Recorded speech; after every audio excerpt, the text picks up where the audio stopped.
Your anger is like a red warning light in the dash of your car. It's meant to tell you something's wrong, something's going on. Like, hey, stop, pay attention here. It's meant to propel you into action, to do something about the red warning light. I don't know, I wanna know you better. Hey guys, I'm Kathryn. I'm so glad you joined me today. I'm gonna be chatting with you guys about the touchy subject of anger and how to overcome anger, really just dealing with anger and healing from the things that have happened to you that keep you being angry. I'm going to share a little bit about my personal experience here. This is more of that than it is a teaching video. So I'm going to share with you guys a little bit from the heart today. I hope that's okay. Well, I've definitely battled my fair share of anger. I think if you've been alive for any number of days here on this earth, you've experienced the feeling of anger. And there's nothing wrong with being angry. It's just that most people don't know how to express their emotions, so they suppress their emotions and they hide them and they shove them down and just kind of try to ignore them, or what I call sweeping them under the proverbial rug of our heart. And they're hard to deal with when they're swept under a place where you can't see and they don't get dealt with. So we learn to deny our anger and bury it deep within our hearts. And that is where the problem lies. That's definitely where the problem has been for me as well. I grew up in a home where you were not really allowed to express your emotions or talk about how you feel. Because if I did, I risked telling what was happening to me, which was abuse. I was being abused by my stepdad. And if I told what was happening, he threatened me in ways that were terrible and told me, some bad things would happen, and I wasn't able to express any of my emotions around this horrible thing that really was the center of my life, almost my entire childhood. So I learned to shove everything down and just ignore it, and that's really unhealthy. And I turned to other things to try and help me overcome the emotion that I was feeling. For me, it was food. And as I got older, it was other things, but I'm thankful that none of those things ruined my life, like drugs and alcohol and, picking the wrong types of relationships and things like that. But I always kind of had this really unhealthy undercurrent of anger that I just drug around with me like a bag of it. I would take all of the hurts, the things that people did to me, and I would kind of just put them in the bag, and I would carry the bag, and the bag kept getting heavier and heavier, and then I would drag the bag until I was an adult. And as an adult, it became incredibly difficult to deal with life because I felt like I was always reacting everywhere. What does a reactor button typically do? It causes an explosion somewhere, and that's what I was doing. I feel like somebody had a reactor button and they were pushing it constantly in my life, and I was just reacting and exploding here and there. And I didn't really just yell at people or anything like that. That's not exactly how I expressed my anger. My anger was more of an internal shutting down. I didn't deal well with it, so I just shut down.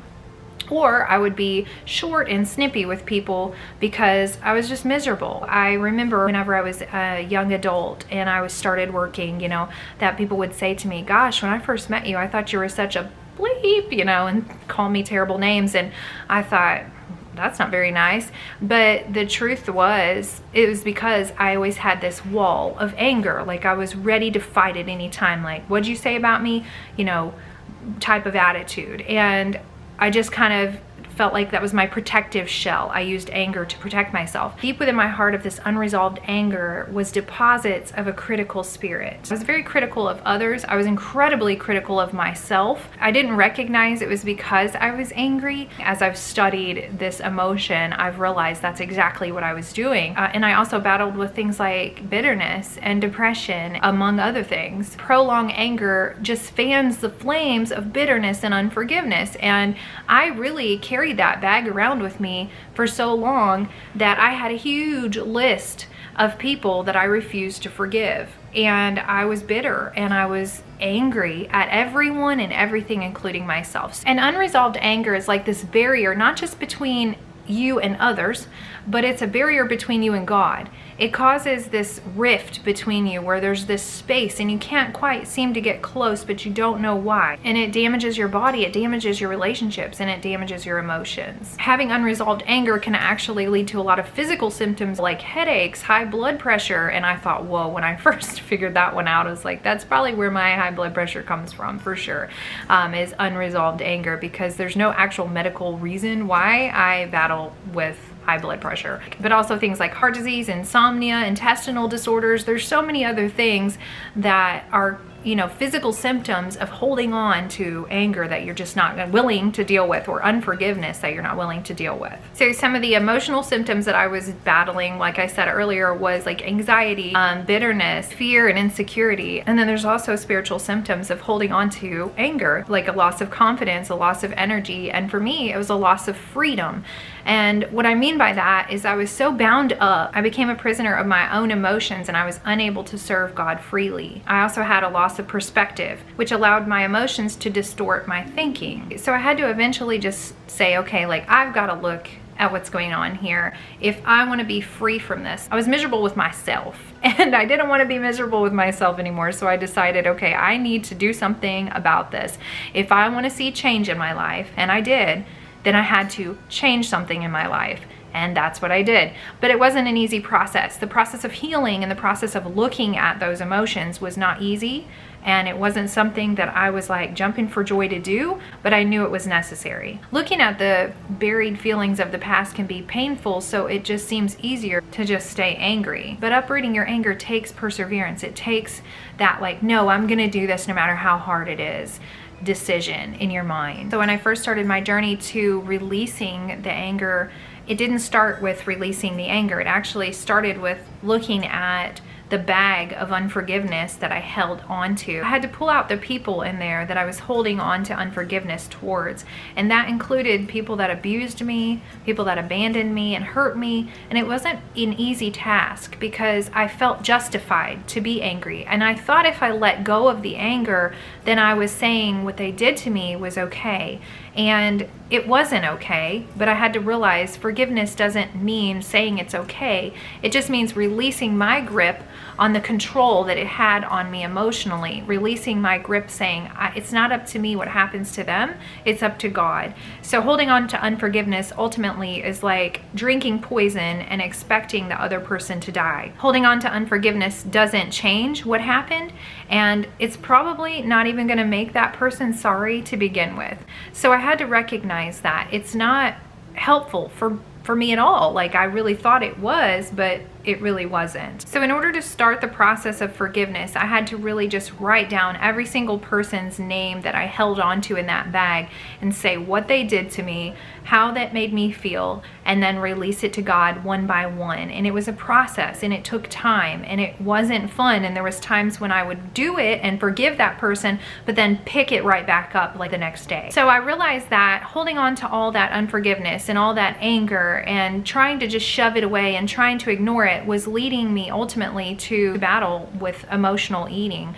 I was going to food to try and ignore what I really needed to spend time healing from and dealing with, and I wasn't willing to do. So I just kept going to food whenever I would feel like overwhelmed with an emotion. So when I began to look at the sources of my anger and not just the people, I was looking at what was going on, what was the source of the anger, and I took the person's face away. It was really helpful. So I had these 4 sources of anger that I was dealing with. One was hurt, one was fear, one was injustice, and one was frustration. So I took each of those categories and started looking at what is it that hurt me. And when I experienced hurt, rejection, or emotional pain of any kind, anger was like my protective wall keeping me safe. Fear was causing anger because it was causing me to worry. Maybe I felt threatened about something and it made me angry. Maybe like a change in my circumstances, or something was going on that I couldn't control. Another one was injustice. When I felt like I was being treated unjust,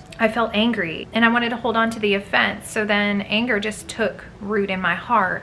and then frustration. And this has been really the source of what's been going on for me lately, is this major frustration that I feel because I know there's things that I still need to deal with. I've dealt with a lot, and then there's still things I need to deal with. So frustration has been a major source of anger for me lately. When I get frustrated because things aren't going the way I feel like they should, or I'm still dealing with overcoming the seeds of rejection and plucking those all out, because they've been planted so deep within my heart, within my soul, that it takes a long time for me to get in there and pull those things out and say, okay, like now I'm truly healed. I know who I am in Christ. I know that I'm accepted. I know that I'm loved, and I don't have to battle with this anymore. But right now I am. And so that leads to frustration and then ultimately anger. So as I was kind of thinking about all of this lately, I want to share with you guys something I wrote down. I just got to find it in my trusty journal here. I want to share this with you guys because I feel like it's really important as I close out just what I wanted to share today about anger with you. I was struggling through some things I've been holding on to, and in a moment of desperation I just went to the Lord and I said, I'm really struggling. I'm so stuck right now. And that's really what I was so stuck. And this is how I got unstuck. So I want to share that with you. In the process of my journaling, when I was sharing with God, I feel so stuck, and I just don't know how much more of this I can take, how much more of the frustration and the unforgiveness and the anger that I'm holding on to can I take. Not much more, because it was causing me to not move forward. And I knew that, but I didn't really know how to move forward. I literally wrote in my journal, my stuck is because I won't, or I don't know how to let go. And I think that's where most people are. And even though I'd learned how to let go of the things that I had already learned how to let go of, this was new stuff. And this was stuff that I wasn't willing to stop and take time to look at and let go of. So when I did, this is when God really revealed to me what I needed to do that I want to share with you right now. He just told me I needed to set boundaries, and that's what I'm going to talk with you guys about in some upcoming videos. I'm going to share about boundaries, but he just shared with me that I need to set boundaries, that I need to really get a fresh perspective on things and look at things from the other person's point of view and the other people's point of view, and then to always remind myself of who I am in Christ and what he says about me. So when other people are saying or doing or not doing what I want them to do, to take that to God and say, okay, here's what they said. What do you say about me, God? And letting him remind me of what he says about me. And then I needed to release unrealistic expectations of not just those people or the situations, but unrealistic expectations of myself. So I would become angry by the end of the day because I had this high expectation about what I thought was supposed to happen that day, whether I had a big to-do list or whatever was going to happen and I didn't get it done, or I'm on a weight loss plan and I didn't follow it to the T. I had this unrealistic expectation of perfection and it didn't happen. So at the end of the day, I'm angry. So I had to release the unrealistic expectation. And so my prayer was just that God would just help me to burn the pit of bitterness that I got back into again, because the pit of bitterness is kind of where I lived the majority of my life because of the things that happened to me in the past. And I asked him to help me to burn that pit and to release anger and resentment and rejection and just be done with all of that. And my prayer for you is this as well, to let me be keenly aware, like I know the lies of the enemy and what he's trying to do to keep me stationary, stagnant, and stale. And those were the 3 S words that God gave me to get unstuck. And that he showed me, when you're stuck, you're stationary and you're stagnant and you're stale. And stationary literally means not moving, not changing in quantity or condition. That was me. Stagnant, which is showing no activity. Dull, sluggish, having no current or flow, and often having an unpleasant smell. Ooh, that's gross. And then stale. Stale is no longer fresh. You're hard, you're dry, and you're musty. And all 3 of those words don't sound very pleasant or fun. So I definitely didn't want to be stuck it being stale, stagnant, or stationary. So I'm releasing all the new stuff that's come, and I just encourage you guys to do the same thing, to take a good self-evaluation and figure out, what is it that I'm angry about? Why am I angry about it? And don't expect it to be, don't have an unrealistic expectation, to be a fast process. It can be an overnight process because God can heal your mind instantly of all the things, but sometimes I believe God lets us go through the process so that we can learn and so that we can comfort others with the same comfort we've been comforted with. So I hope this video has been helpful to you today and just giving you some things to think about when it comes to repressed anger and letting go of the pain of the past and you know, getting a fresh perspective and letting go of unrealistic expectations when it comes to yourself and others. And that will really help you to be able to just say, okay, I let go of my need to control every situation.